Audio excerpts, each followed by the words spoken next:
제21대 계로왕은 이름이 경사이다. 20대 비유왕의 맏아들이다. 비유왕이 제29년 455년에 죽자 왕위를 이었다. 계로왕 14년 468년 10월 초하루 계유일에 일식이 있었다. 469년 8월에 장수를 보내 고구려 남쪽 국경을 침략하였다.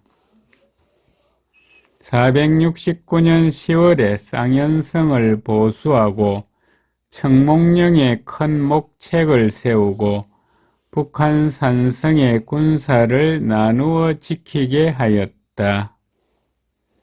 472년에 사신을 보내 위나라를 방문하고 글을 올려 말하였다. 내가 동쪽 끝에 나라를 세웠는데 고구려가 길을 막으니 비록 대대로 교화를 받았으나 이웃으로서 받들 수 없었다. 멀리 궁궐을 바라보면서 달려가고 싶은 마음은 끝이 없으나 북쪽 찬바람으로 응할 수 없었다. 상가 생각하건대 위나라 임금은 하늘의 아름다운 도리와 좋아하니 우러르고 싶은 마음을 이루다 말할 수 없다. 삼가 내가 임명한 광군 장군 부마도이 불사후 장사 열애와 용량장군 대방태수 사마 장무 등을 보내 험한 물결에 배를 띄어 아득한 나루를 향해 지름길을 찾아 목숨을 자연의 운수에 맡기면서 만분의 일의 정성이라도 보낸다.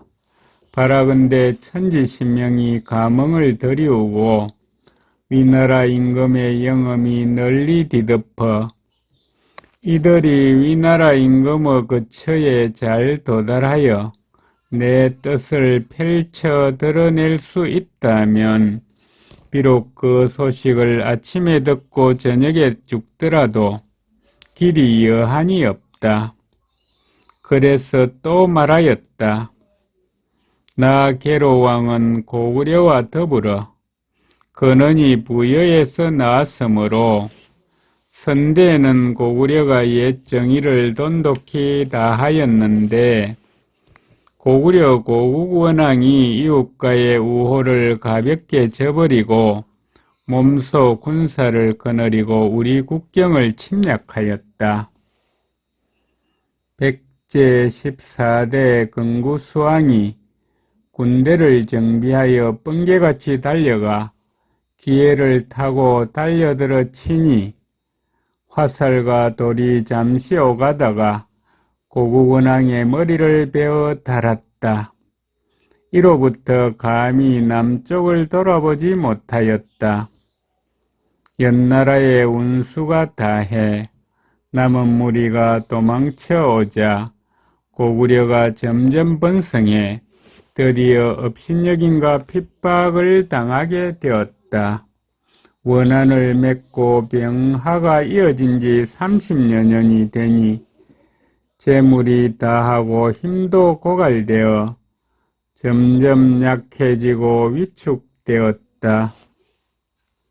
만약 위나라 임금의 자비와 간곡한 긍휼이 멀리까지 예외 없이 미친다면 속히 장수를 보내 우리나라를 구하러 오너라.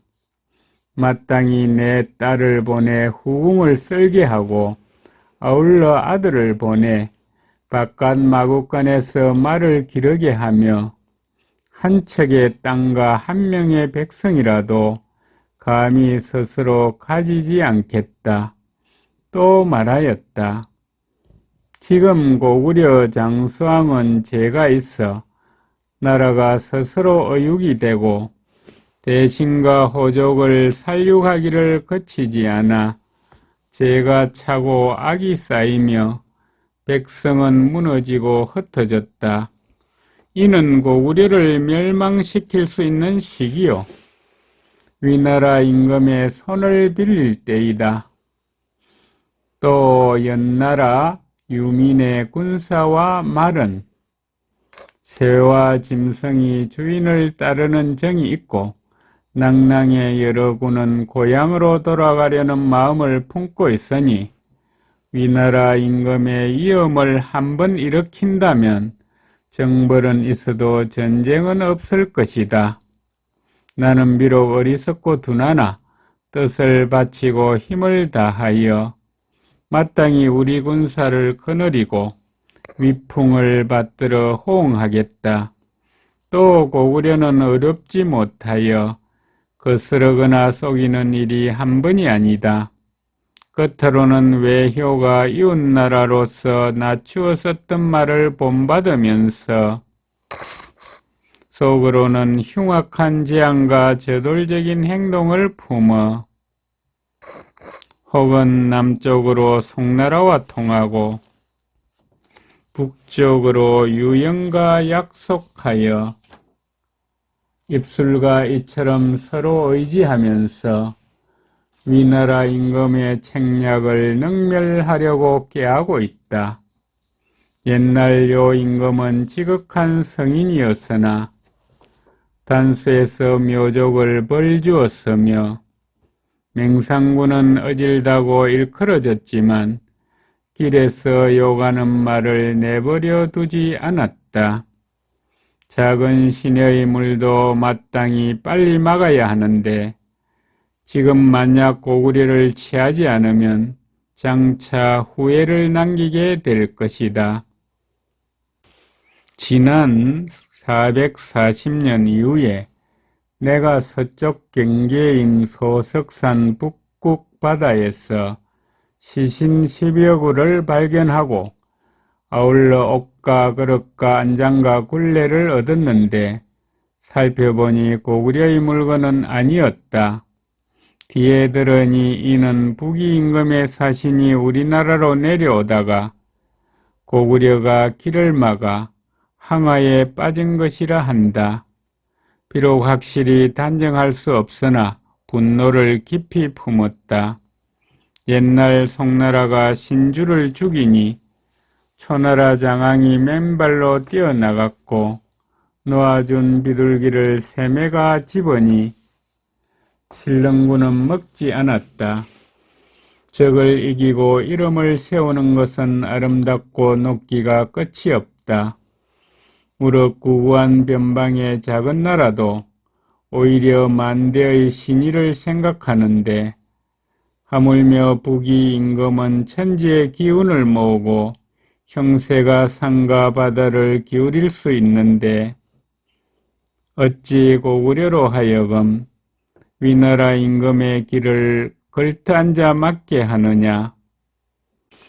지금 얻었던 말 안장을 올리니 하나만으로도 사실을 징험하라. 북이 헌 문제는 백제가 외지고 먼 곳에서 위험을 무릅쓰고 방문하였다고 여겨 예우를 더욱 두텁게 하고 사신 소환을 보내 백제 사신과 함께 돌아가게 하였다. 문서에서 말하였다. 그를 받고 근심이 없다고 들으니 매우 기쁘다. 그대가 동쪽 구석 아주 먼 곳에 살면서 산과 물길을 멀다 하지 않고 위나라 궁궐에 정성을 보내니 지극한 뜻을 아름답게 여겨 마음속에 담아두겠다. 내가 만대에 누릴 위협을 이어 온 세상에 군림하면서 많은 백성을 다스리고 있다. 지금 온 세상이 깨끗이 하나가 되고 팔방에서 기이하여 포대기의 아이를 얻고 오는 사람이 이루 헤아릴 수 없다. 평화로운 풍속과 성대한 군사는 다 백제 사신 등이 몸소 듣고 보았다. 그대는 고구려와 화목하지 못하여 여러 번 침략을 당했으나 진실로 의를 따르고 인으로서 지킬 수 있다면 원수에 대하여 또 무엇을 걱정하겠는가? 앞서 보낸 사신은 물을 건너 국경 밖의 먼 나라 백제를 위무하게 하였는데 여러 해가 지나도록 가서 돌아오지 않으니 살았는지 죽었는지 도착했는지 못했는지를 다 알 수가 없었다. 그대가 보낸 말 한 장은 옛날 타던 것과 비교해 보니 나라 안의 물건이 아니었다. 의심스러운 일을 반드시 그렇다고 여기는 잘못을 저지를 수 없다. 고구려를 경략하는 방편과 요지는 별지에 갖추어 놓았다. 또한 문서에서 말하였다. 고구려가 강력의 험함을 믿고 그대의 영토를 자주 침략하였으며 고국 원왕의 옛 원한을 갚으려고 백성을 시기하는 큰 덕을 버려 전쟁이 여러 해에 걸치고 환난이 국경까지 미치게 되었다는 것을 알고 있다. 그대의 사신은 초나라 신서의 정성을 계마였고 그대의 나라에는 초나라 월나라 같은 위급함이 있다. 이에 응당 의로움을 펴고 약자를 도와 기회를 타서 번개처럼 군사를 일으켜야 할 것이다. 그러나 고구려가 선대로부터 이웃나라라 칭하면서 예물을 바친 지 오래되었다. 고구려에게 비록 예로부터 허물이 있으나 부기에는 아직 명령을 어긴 허물이 없다. 그대가 사신을 처음 통하면서 곧바로 정벌하기를 요구하나 사안과 시기를 깊이 따져보니 사리가 또한 합당하지 않다.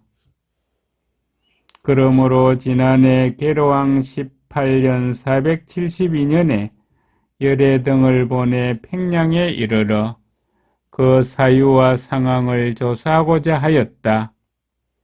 그러나 고구려가 여러 번 주청하고 말과 이치가 모두 맞으니 사신이 고구려의 청을 막을 수 없었고 법을 맡은 사람도 그 책임을 물을 수가 없었고 그러므로 그들이 말하는 바를 들어주고 문서로 열애 등을 돌아오게 하였다.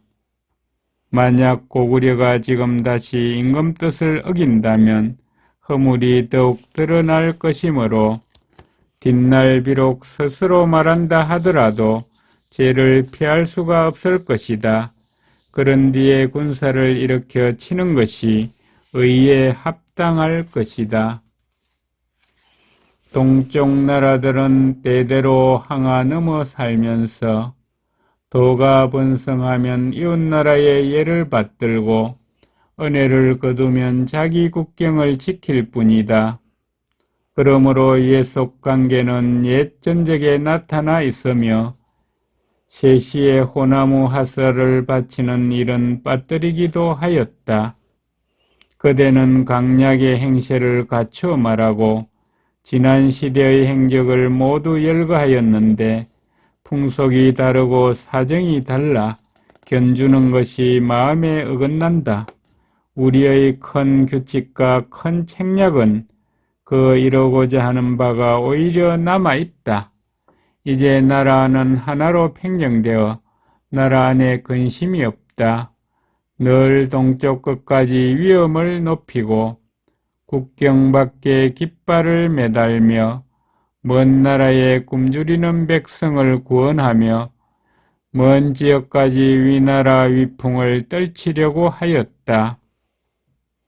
진실로 고구려가 곧바로 진술하였기 때문에 아직 정벌을 계획하지 못하였다. 지금 만약 고구려가 문서의 뜻을 따르지 않는다면 그대가 가져온 계책이 나의 뜻과 맞으니 큰 군사의 출동이 장차 멀지 않을 것이다.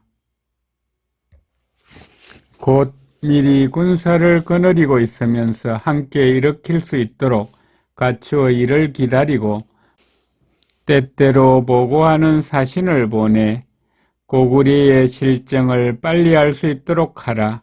군사를 일으키는 날에 계로왕이 길잡이의 머리가 된다면 크게 이긴 뒤에는 또 어떤가는 공적으로 상을 받을 것이니 또한 좋지 않겠는가.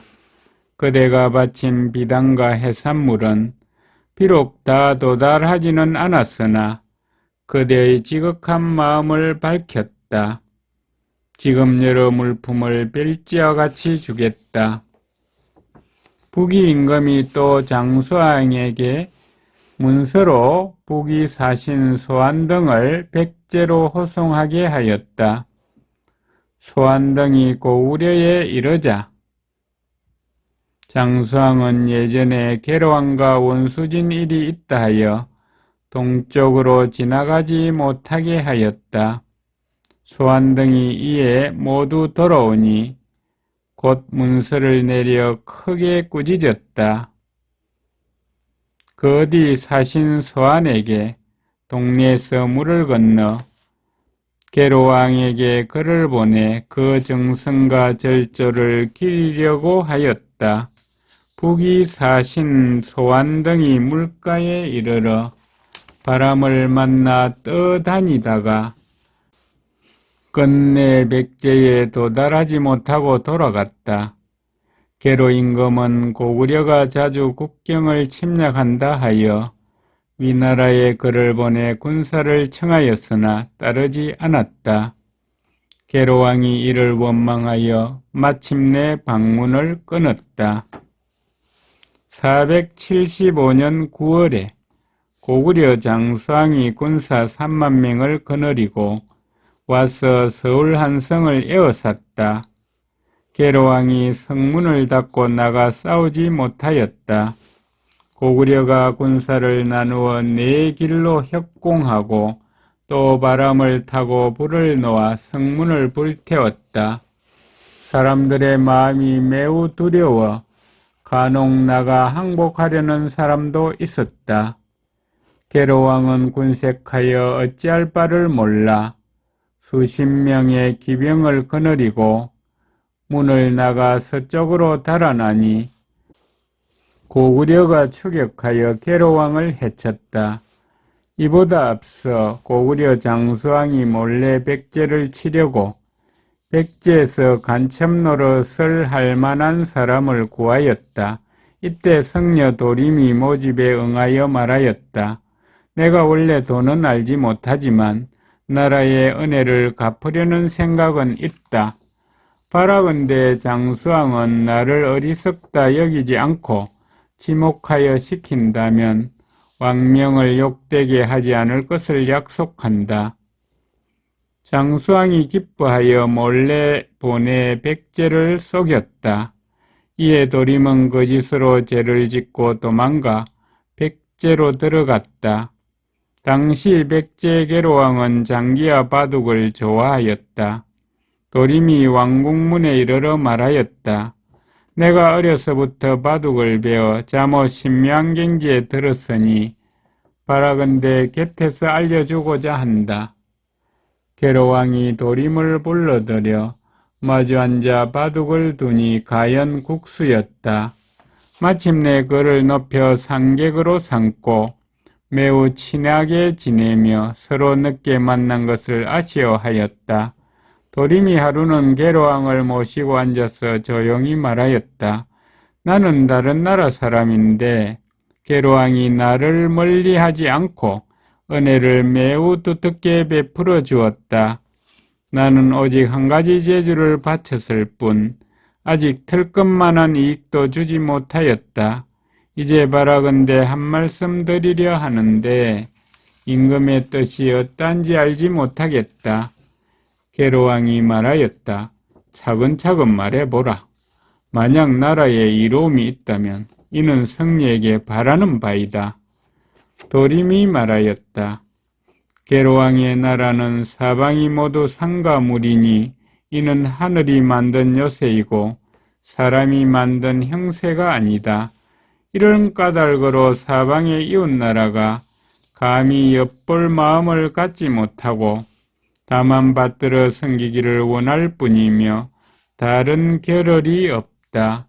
그러므로 임금은 마땅히 숭고한 기세와 많은 업적으로 남의 이목을 두렵게 해야 하는데 성각을 수리하지 않고 궁시를 수리하지 않는다.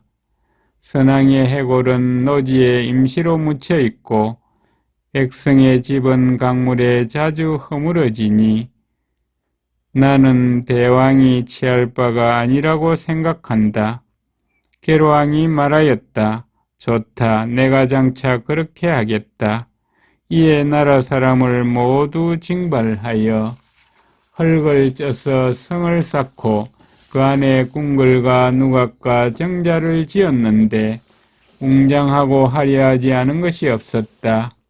또 웅리하에서 큰 돌을 가져다 덧늘을 만들어 아버지의 뼈를 묻고 항아를 따라 둑을 쌓았는데 사성 동쪽부터 숭산 북쪽에 이르렀다. 이 때문에 창고가 비고 백성이 공공해져 나라의 위태로움이 알을 쌓아놓은 것보다 심하였다. 이에 도림이 도망쳐 돌아가 이를 고하였다. 장수왕이 기뻐하며 장차 백제를 치려고 이에 장수에게 군사를 주었다. 계로왕이 그 말을 듣고 아들 문주에게 말하였다. 내가 어리석고 박지 못하여 간사한 사람 도림의 말을 믿었다가 이 지경에 이르렀다. 백성은 세잔하고 군사는 약하니 비록 위태로운 일이 있다 하여도 누가 기꺼이 나를 위하여 힘써 싸우겠는가? 나는 마땅히 사직을 위하여 죽겠지만 네가 여기서 함께 죽는 것은 이로울 것이 없다. 어찌 나를 피하여 나라의 계통을 잊지 않겠는가? 문주는 이에 목현만치와 조미걸치와 더불어 남쪽으로 갔다. 이때 이르러 고구려의 대로제우와 제정걸루와 고이만년 등이 군사를 거느리고 와서 북성을 공격하여 7일 만에 빼앗고 옮겨서 남성을 공격하니 성 안에서는 위태롭고 두려워하였다. 계로왕이 나가서 도망하였다. 고구려 장수 제정걸루 등이 계로왕을 보고 말에서 내려 절을 하더니 계로왕의 얼굴을 향해 3번 침을 뱉고 그 죄를 헤아린 다음 묶어서 아차성 아래로 보내 계로왕을 죽였다. 제정걸루와 고이만년은 본래 백제 사람이었는데 죄를 짓고 고구려로 도망해 숨었다. 백제 22대 문주왕은 21대 계로왕의 아들이다. 처음에 20대 미유왕이 죽고 계로가 왕위를 이었을 때 문주가 그를 보좌하여 지위가 상자평에 이르렀다. 계로왕 제2 21년 475년에 고구려가 침략하여 한 성을 에워쌌다. 계로왕이 성을 둘러 스스로 굳게 지키면서 문주를 신라에 보내 구원을 요청하게 하였다. 문주가 군사 10,000명을 얻어 돌아왔다. 고구려 군사는 비록 물러갔으나 성이 파괴되고 계로왕이 죽어서 문주가 마침내 왕위에 올랐다.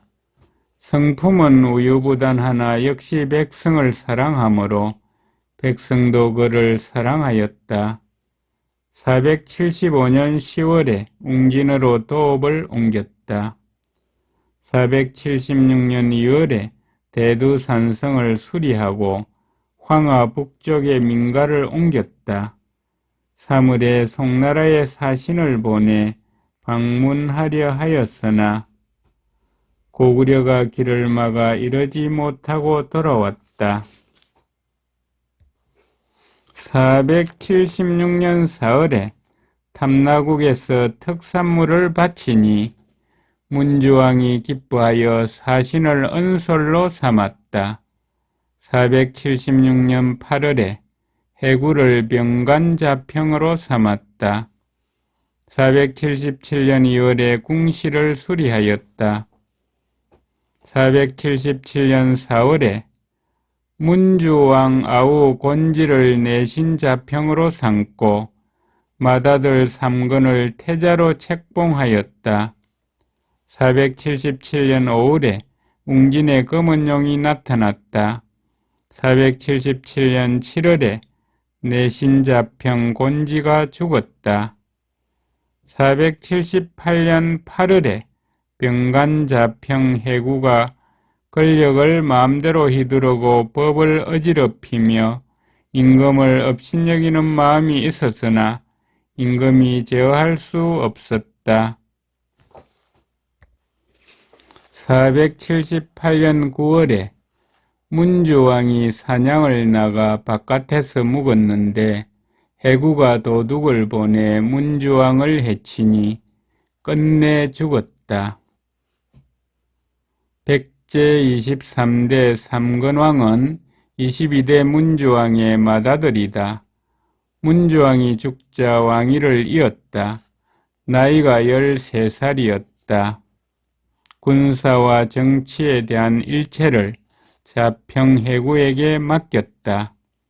478년 봄에 자평해구가 은솔연신과 더불어 무리를 모아 대두성을 거점으로 반란을 일으켰다. 상건왕이 자평진남에게 명하여 군사 2000명으로 이를 토벌하게 하나 이기지 못하였다. 다시 덕솔진로에게 명하여 정예병 500명을 거느리고 해구를 공격하여 죽이게 하였다. 연신이 고구려로 달아나자 그 아내와 자식을 잡아 웅진저자에서 목을 베었다. 478년 3월 초하루 기유일에 일식이 있었다. 479년 봄과 여름에 크게 가물었다. 480년 9월에 대두성을 두곡으로 옮겼다. 480년 11월에 상건왕이 죽었다. 백제 24대 동성왕의 이름은 모대이며 22대 문주왕 동생 곤지의 아들이다. 담력이 남보다 컸으며 활을 잘 쏘아 100번 쏘면 100번 맞추었다. 23대 상건왕이 죽자 왕위에 올랐다. 482년 1월에 진로를 병간자평으로 삼고 중앙과 지방의 군사에 관한 일을 겸하여 맡게 하였다. 482년 9월에 말갈이 한산성을 습격하여 깨뜨리고 300여호를 사로잡아 돌아갔다. 482년 10월에 큰 눈이 한길 남짓 내렸다. 483년 봄에 동성왕이 사냥하러 나가 한산성에 이르러 군사와 백성을 이문하고 열흘 만에 돌아왔다. 483년 4월에 웅진 북쪽에서 사냥하다가 신비로운 사슴을 잡았다. 484년 2월에 동성왕은 남제 태조 소도성이 고구려 장수왕을 봉하여 표기 대장군으로 삼았다는 것을 듣고 사신을 보내 글을 올리고 내속을 청하니 이를 허락하였다. 484년 7월에 내법자평 사약사가 남제로 예방하려 갔으나 사약사가 서해에 이르러 고구려 군사를 만나 가지 못하였다. 485년 5월에 신라에 사신을 보내 예방하였다. 486년 2월에 백가를 위사자평으로 삼았다. 486년 3월에 남제의 사신을 보내 예방하였다. 486년 7월에 궁시를 수리하고 우두성을 쌓았다. 486년 10월에 궁궐 남쪽에서 사열하였다. 488년에 위나라가 군사를 보내 쳐들어왔으나 백제에게 패하였다. 489년 가을에 크게 풍년이 들었다. 백제 남쪽 어촌 사람이 이삭이 합쳐진 별을 바쳤다. 489년 10월에 임금이 단을 만들어 천지에 제사 지냈다. 489년 11월에 남당에서 여러 신하에게 잔치를 베풀었다. 490년 7월에 북부 사람으로 나이가 15살 이상을 징발하여 사연성과 이산성 두 성을 쌓았다. 490년 9월에 동성왕이 나라 서쪽 사비벌판에서 사냥하였다. 연도를 달솔로 삼았다. 490년 11월에 얼음이 얼지 않았다. 491년 6월에 웅천의 물이 넘쳐서 왕도의 200여호가 떠내려가거나 잠겼다. 491년 7월에 백성이 굶주려 신라로 도망간 사람이 600여호나 되었다. 492년 3월에 눈이 내렸다. 492년 4월에 큰 바람이 불어 나무가 뽑혔다. 492년 10월에 임금이 우명곡에서 사냥하다가 몸소 사슴을 쏘아 맞췄다. 493년 3월에 동성왕이 신라에 사신을 보내 혼인을 청하였다. 신라 소지왕이 이찬비제의 딸을 시집 보냈다. 494년 7월에 고구려와 신라가 살수벌판에서 싸웠다. 신라가 이기지 못하고 견화성으로 물러나 지키자 고구려가 포위하였다. 동성왕이 군사 3,000명을 보내 구원하여 포위를 풀었다. 495년 5월 초하루 갑술일에 일식이 있었다. 495년 8월에 고구려가 치양성을 포위하였다. 동성왕이 사신을 신라에 보내 구원을 청하였다. 신라 소지왕이 장군 덕지에게 명하여 군사를 거느리고 구원하게 하니 고구려 군사가 물러갔다. 497년 5월에 병간자평 진로가 죽으니 달솔 연도를 병간자평으로 삼았다. 497년 6월에 큰 비가 내려 민가가 무너지고 떠내려갔다. 498년에 웅진교를 설치하였다. 498년 7월에 사정성을 쌓고 한솔 비타에게 지키게 하였다. 8월에 임금이 탐나에서 곡물과 세금을 바치지 않는다 하여 몸소 정벌하려고 무진주에 이르니 탐나가 이를 듣고 사신을 보내 죄를 빌었으므로 이에 그만두었다. 499년 여름에 큰 가뭄이 들어 백성이 굶주려 서로 잡아먹고 도적이 많이 일어났다. 모든 신하가 창고를 열어 구제하기를 청하였으나 동성왕이 듣지 않았다.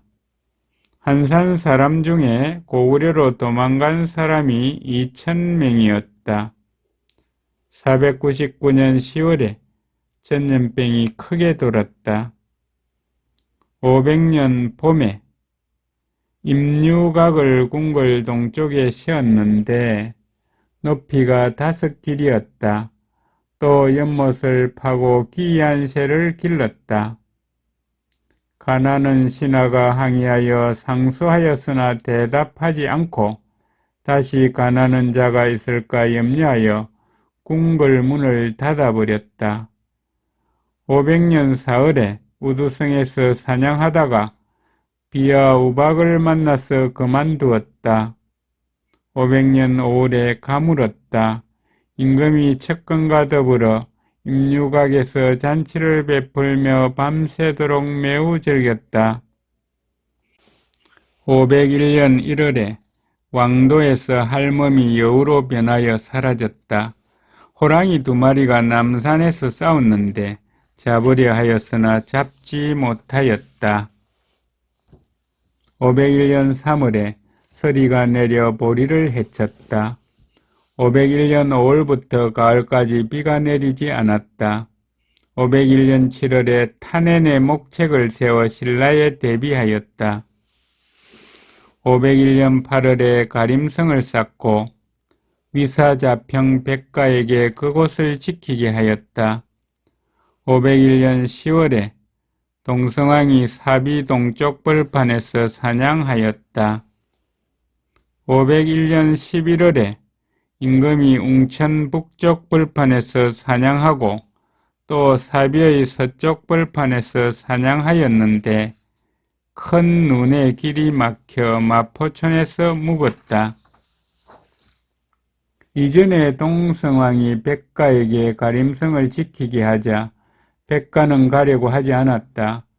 병을 이유로 사퇴하였으나 동성왕은 허락하지 않았다.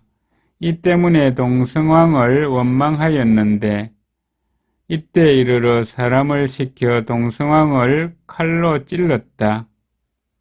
501년 12월에 이르러 임금이 죽으니 시호를 백제 24대 동성왕이라 하였다.